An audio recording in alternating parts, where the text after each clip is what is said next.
7 रंगों के प्रकाश किरणों के रूप में विभक्त कर देता है और इसे कहते हैं हम वर्ण विक्षेपण।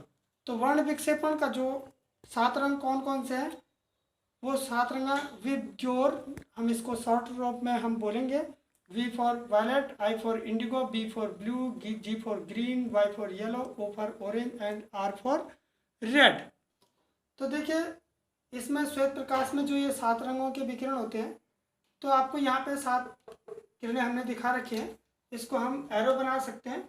अब यहाँ पे क्योंकि किरण आरेखण एरो के द्वारा हम प्रदर्शित करते हैं, तो यहाँ पर आप देख सकते हैं कि VIBGYOR, आप समझ रहे हैं।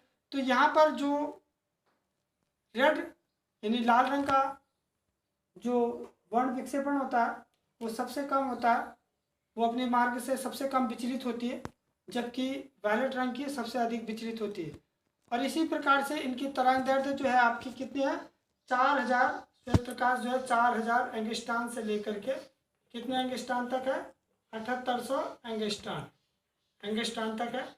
अब ये जो है 4000 किसकी है, वायलेट की है, और 7800 कितने के, रेड की। इसके बीच में आप सारा जो विद्युत चुंबकीय तरंगें आपको बताया था उस आर्टिकल में आप देख सकते हैं कि ये विकिरण किस प्रकार से कितने कितने रेंज की होती है। इस प्रकार से वर्ण विक्षेपण को हम बोलते हैं जब श्वेत प्रकाश किरण जब किसी पतले प्रिज्म के पृष्ठ पर गिरता है तो अपवर्तन के बाद श्वेत प्रकाश किरण 7 रंगों में विभक्त हो जाती है।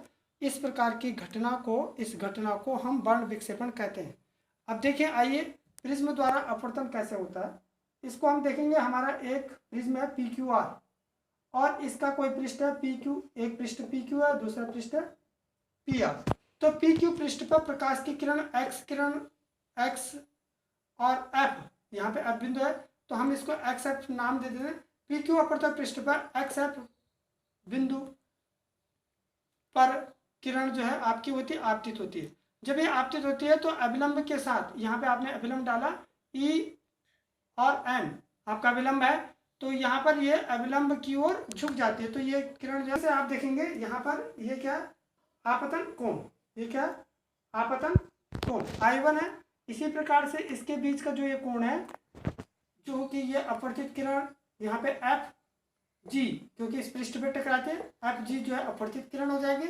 और इस स्थिति में आपका FG किरण फिर दूसरे पृष्ठ पर PR पर पुनः जो है यहाँ पर अब अपवर्तित होते हैं, यानी आपका PR के अंदर वाले भाग के लिए या आपतन आपतित किरण होगी। और आपतित किरण जब इस बिंदु F पर टकराएगी तो यहाँ पर आपकी निर्गत किरण जो G बिंदु हमने कहा, इसको G बिंदु GY पर जब ये टकराती है तो उस स्थिति में इसको हम क्या कहते हैं, अपवर्तित किरण। तो इस तरीके से आप देखें कि यहाँ पे I1 है, यहाँ पर ये जो आपका बिंदु एंगल देखिए, एंगल XFE बराबर I1, और इसी प्रकार से आपका ये जो वैल्यू है GFN जो ये R1 है। इसी प्रकार से दूसरे पृष्ठ के लिए ये आपतित किरण जो होगी, यहाँ पे आपतन कोण बनेगा, वह आपतन कोण जिस प्रकार से ये R1 है तो उसी प्रकार से दूसरे फलक के लिए ये R2 हो जाएगा। और यहाँ पर फिर जो ये प्रकाश की किरण अपवर्तित होते हैं तो यहाँ पे क्या हो गया, I2। तो इस तरीके से यहाँ पे आप देखेंगे, यहाँ पे आपने ये किरण जाना चाहा सीधा FK होना चाहिए था इसे, लेकिन ये झुक गई है। तो आपने यहाँ पे देखेंगे कि यहाँ पर एंगल O, अब देखिए यहाँ पे भी आपने लंब डाला G पर भी, तो आपका G पर भी लंब डाला तो आपने कहा ये NL एक लंब है। इसी प्रकार से आपने F पर लंब डाला तो आपका क्या EN लंब है। इसी तरीके से आप देखेंगे यहाँ पर इन जो किरणों को, आपतित किरण को पीछे आगे की ओर बढ़ाया आपने तो किरण के रूप में ये इसका आरेखण दिखाई दे रहा है। इसी प्रकार से निर्गत किरण Y को आपने पीछे की ओर मिलाया तो ये बिंदु O पर आपतित किरण को कट करता है।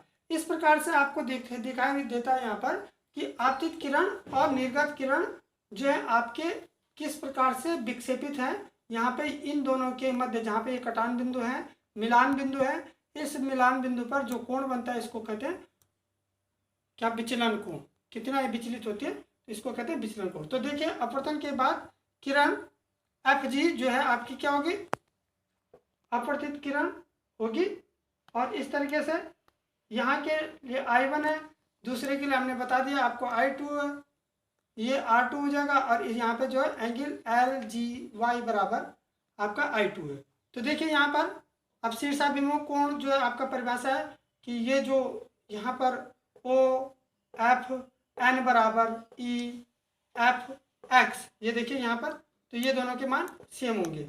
इसी तरीके से अपवर्तन के बाद यहाँ पर जो देखें ये बराबर I2 है, तो यहाँ पे OGN बराबर LGY, ये देखिए LGY बराबर I2, तो दोनों के वैल्यू जो आपकी क्या होंगे I2 होगी। और इस तरीके से आप देखेंगे यहाँ पर ये वैल्यू निकाले हमने ऊपर वाली कौन सी OFG निकाला।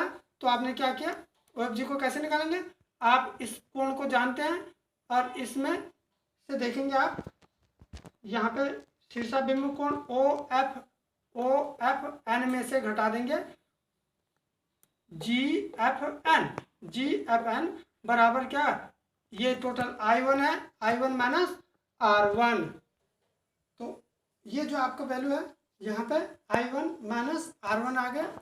और इसी प्रकार से आपने ये वाला जो एंगल लेना है OGF को कैसे निकालेंगे, OGN टोटल वैल्यू है, इसमें से घटा देंगे FGN, OGN माइनस FGN, यानी ये क्या है I2 माइनस, क्योंकि ये शीर्षाभिमुख कोण में से आपका ये वाला R2 निकल जाएगा, तो आपका I2 माइनस R2।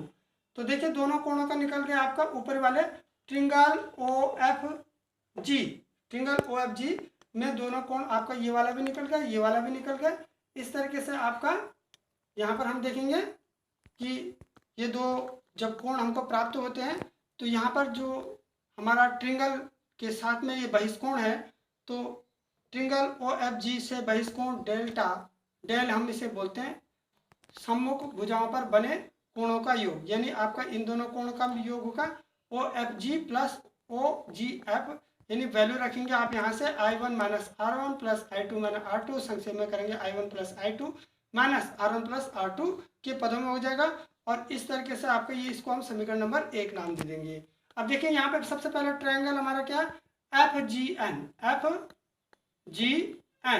ये इसको हम देखेंगे एक ट्रिंगल, सबसे नीचे वाला जो ट्रिंगल है इस ट्रिंगल को देखेंगे एंगल FNG, यानी तीनों इस त्रिभुज के अंदर के तीनों कोणों का मान 180 अंश होगा।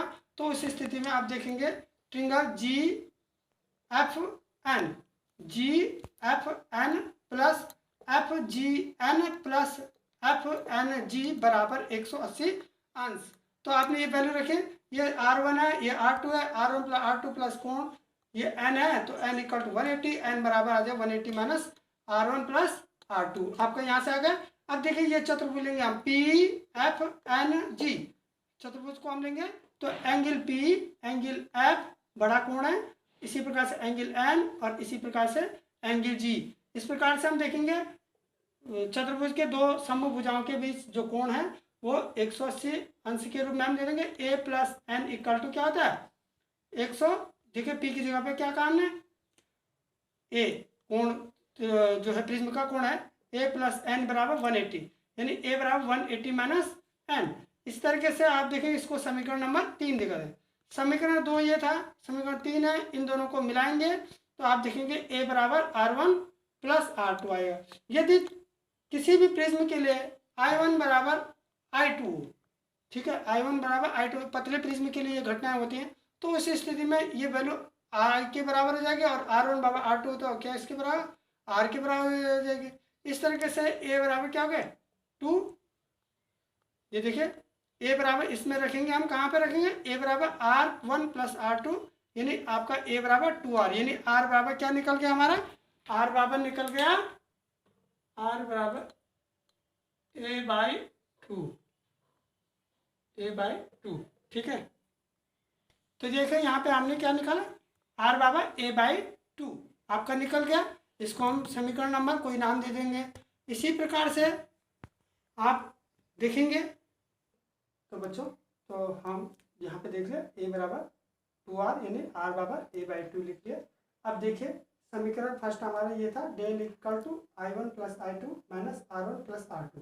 इसमें देखेंगे हम जब दोनों के मान हमने क्या कहा, दोनों का मान सेम है तो यहाँ पे 2i हो जाएगा, ये हो जाएगा माइनस 2r हो जाएगा, और 2r बराबर हमारे का a है तो हमने यहाँ पर del equal to 2i minus a। इस तरीके से 2i बराबर डेल प्लस a हो जाएगा, i बराबर डेल प्लस a बाई 2 आ गया। इसको हम समीकरण नंबर कोई, जैसे हम इसको 5 नाम दे दें इसे, और इसको हम दे देंगे समीकरण नंबर 6। इसको समीकरण नंबर 5 का है आप बोलेंगे, तो यहाँ पे आपका समीकरण नंबर 5, थोड़ा कंफ्यूज हो रहा है, नंबर 5, ठीक है। तो समीकरण नंबर 5 आपका यहाँ पे होगा। तो ये वैल्यू रख दिया हमने, तो आई व आर के मान स्नेल का नियम हम इसमें लगाएंगे। तो यहाँ पे sine i upon sine r equal to n, n equal to sine i की जगह पे टेन प्लस ए बाई 2 और आर की जगह पे ए बाई 2 है। तो आपका ये जो प्रिज्म के लिए जो अपवर्तन होगा उसके लिए अपवर्तनांक और विचलन के मध्य संबंध है। यदि पतला प्रिज्म है आपका तो उस अवस्था में आई का मान भी बहुत छोटा होगा और आर का मान भी छोटा होगा, और डेल को हम व्यक्त करेंगे डेल मिनिमम, ये भी बहुत छोटा हो जाएगा। उस स्थिति में हमारा साइन आई बराबर आई हो जाएगा, साइन आर बराबर आर हो जाएगा, यानी आपका साइन वाले फैक्टर आपके सरलीकरण में हो जाएंगे delta m plus a by 2 बटे ए बाई 2, यानी हमने n equal to delta m plus a by a, यानी डेल्टा एम बराबर एन माइनस 1 ए। यानी किसी भी प्रिज्म के का जो विचलन है वो विचलन कोण का मान उसके अपवर्तनांक और उस प्रिज्म के कोण, प्रिज्म का जो कोण है उस पर निर्भर करता है, आपतन कोण पर निर्भर नहीं करता। यानी हम ये कह सकते हैं कि आपतन कोण का मान कुछ भी आप चेंज करेंगे, लेकिन जो वर्ण विक्षेपण होगा या विचलन कोण होगा वो विचलन कोण उस आपतन कोण से रिलेटेड नहीं होगा। Thank you.